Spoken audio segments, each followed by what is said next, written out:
Welcome back. Smooth flotilla 500 کے لگ بھگ لوگ رضاکار جو ہیں وہ غزہ پہنچنا چاہ رہے تھے. ان میں اوریجنلی 6 پاکستانی تھے. 4 کو ویزے کی مشکلات درپیش ہوئیں، لہٰذا وہ جوائن نہیں کر سکے. 2 جوائن کرنے میں کامیاب ہو گئے، ایک سابق سینیٹر مشتاق احمد خان اور دوسرے لاہور کے سرکردہ شہری عزیر نظامی صاحب. عزیر نظامی صاحب ان 4 کشتیوں میں سے ایک میں سوار تھے جو غزہ کے ساحل کے قریب اسرائیلیوں کو جل دے کے خاصی قریب پہنچ گئی تھیں. اس کے بعد ظاہر ہے اسرائیلی بحریہ اور ڈرونز جو ہیں انہوں نے ان کا تعاقب کیا، لہٰذا ان کی کشتی قبرص لوٹ گئی اور وہاں سے عزیر صاحب براستہ قطر لاہور آ گئے. تھینک یو سو مچ کہ آپ نے ہمیں وقت دیا. آپ کیا یہ بتائیں گے کہ آپ نے کب اور کیوں فیصلہ کیا کہ اس فلوٹیلا کا حصہ بن کے غزہ پہنچنا ہے؟ سب سے پہلے تو بہت شکریہ آپ حضرات کا اور خاص طور پہ ڈان نیوز کا کہ یہ مظلوموں کی آواز بنی ہے الحمدللہ ہمیشہ.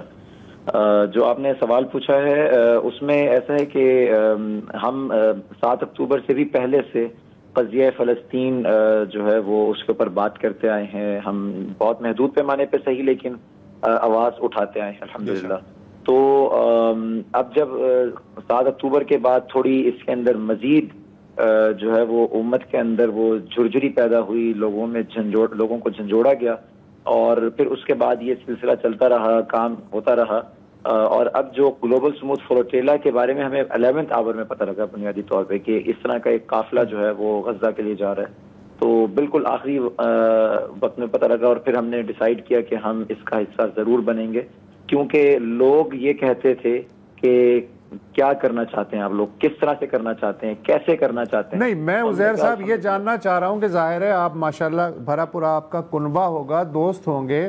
جب آپ نے یہ آئیڈیا پیش کیا کہ میں جانا چاہ رہا ہوں تب انہوں نے کیا کہا یا آپ نے کیا کہا؟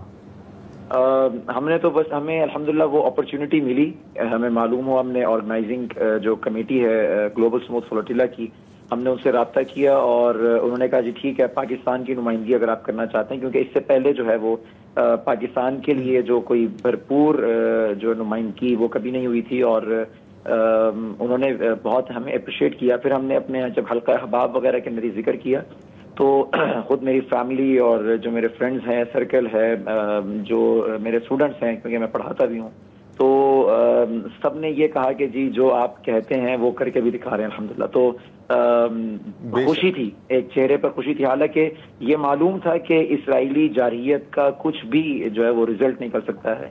ہم لوگ کشتیاں جلا کر جا رہے تھے، یعنی اپنا گھر بار سب کچھ چھوڑ چھاڑ کر جا رہے تھے اور کسی بھی طرح کی درندگی اور فسطائیت اور جارحیت کا شکار ہو سکتے تھے. اور ہمیں ٹریننگ میں بھی وہاں پہ بتایا گیا تھا کہ جو ہے وہ ممکن ہے کہ آپ لوگوں کو وہ بلا تفریق جو ہے نا وہ مار دیں، جو ہے نا وہ اوپن فائر استعمال ہو جائے. تو لیکن جو اہل خانہ تھے، جو حلقہ احباب تھا، سب نے الحمدللہ خوب دعائیں دی، خوشی کا اظہار کیا کہ ہم پاکستانی ہونے کا حق ادا کرنے کی کوشش کر رہے ہیں. آپ جس کشتی میں تھے آپ کے ساتھ کون کون سوار تھے؟ ہمیں پتہ ہے کہ تقریباً 30% مسلمانوں نے اس میں شرکت کی تھی. ترکی سے، صومالیہ سے، آئرلینڈ سے بہت لوگ آئے، پوری دنیا سے 44 ممالک سے اس میں لوگ شامل ہوئے تھے. آپ کے ساتھ جو ایکٹیوسٹ تھے وہ کون تھے؟ ان کے ساتھ آپ کی کیسی انٹریکشن رہی؟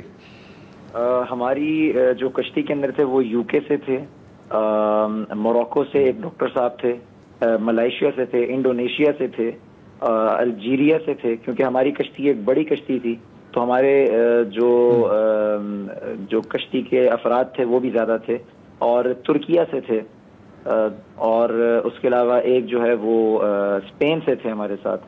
اور الحمدللہ بہت ہی ایک سمجھ لیں کہ فیسینیٹنگ ایکسپیرینس رہا. میں سمجھتا ہوں کہ شاید میری زندگی کا سب سے بڑا رومانس ہی وہ یہ سمندر کا سفر ہے کہ ہم نے ہر طرح کی صعوبت کو جھیلا، ہم نے ہر طرح کی جو ہے نا وہ مشکلات کو دیکھا. ہماری 8 اور 10 فٹ کی جو اونچی لہریں تھیں وہ ہماری کشتی کو پٹخ دیا کرتی تھی، اور جو ہے وہ ہمارا کشتی کا جو انٹیریئر تھا وہ بالکل تباہ ہو چکا تھا جس وقت ہم اٹلی سے یونان کی جانب جا رہے تھے.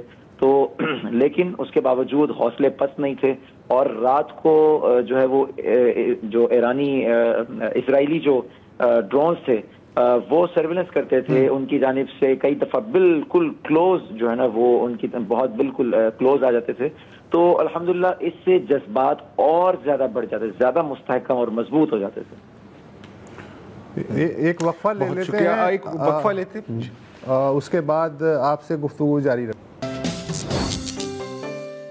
Welcome back. غزہ کے لیے انسانی امداد اور یکجہتی کا پیغام لے جانے والے اسموتھ فلوٹیلا میں شامل ایک پاکستانی شہری عزیر نظامی سے ہماری گفتگو ہو رہی ہے.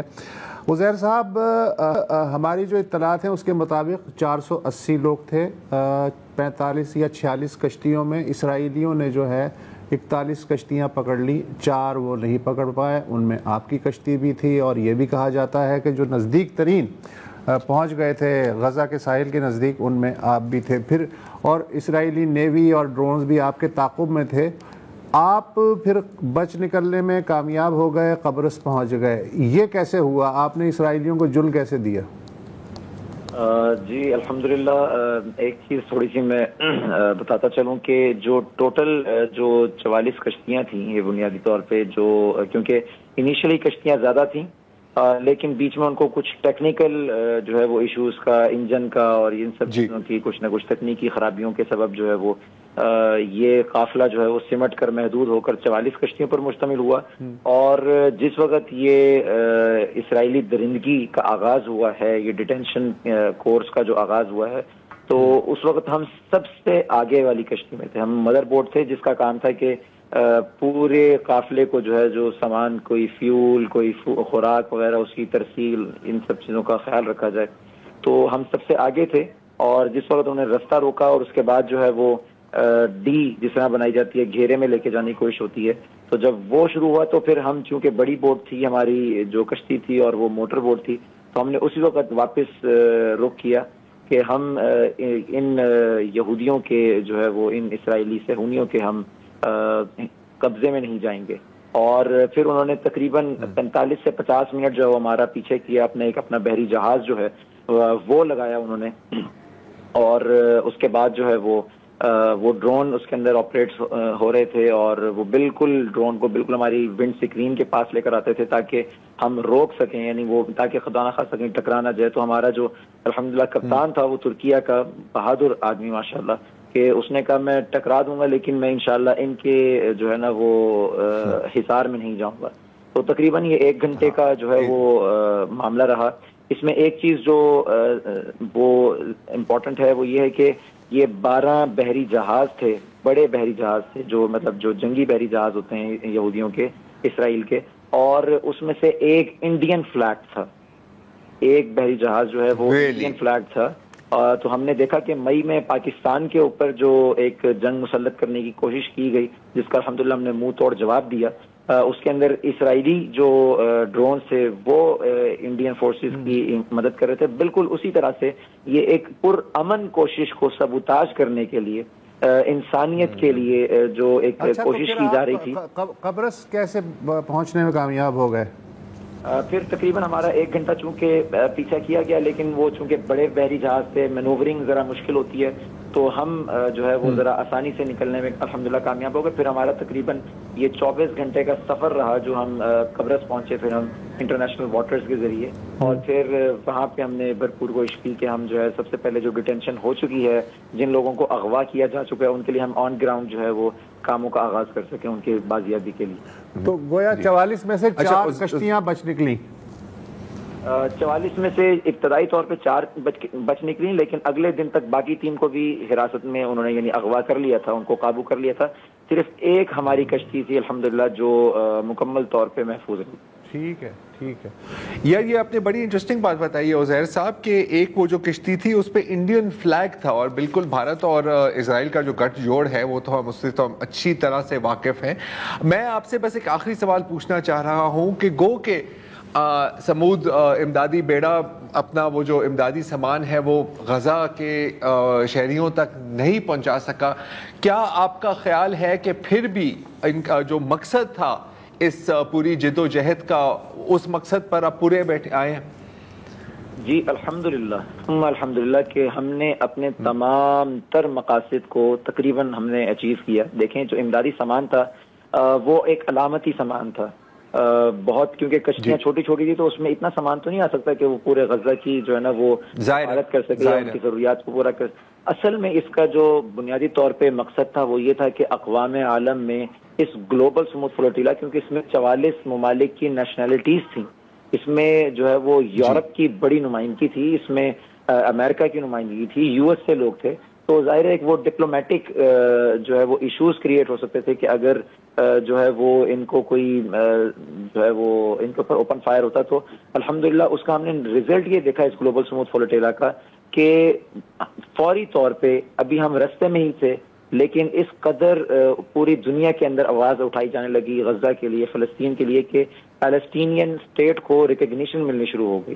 تو یہ ایک بہت بڑی کامیابی ہے, اور ہم عنقریب انشاءاللہ ہم عنقریب خاص طور پہ پاکستانی ہونے کے ناطے, مسلمان ہونے کے ناطے ہم یہ بلیو رکھتے ہیں, یقین رکھتے ہیں کہ عنقریب انشاءاللہ فلسطین مکمل کا مکمل آزاد ہوگا, اور ہم بیت المقدس الشریف کے اندر انشاءاللہ نماز جمعہ بھی ادا کریں گے. آزادی کے ساتھ ہر شخص کو آزادی ہوگی کہ وہ اپنی جو ہے وہ زندگی کو بھرپور طریقے سے گزار سکے.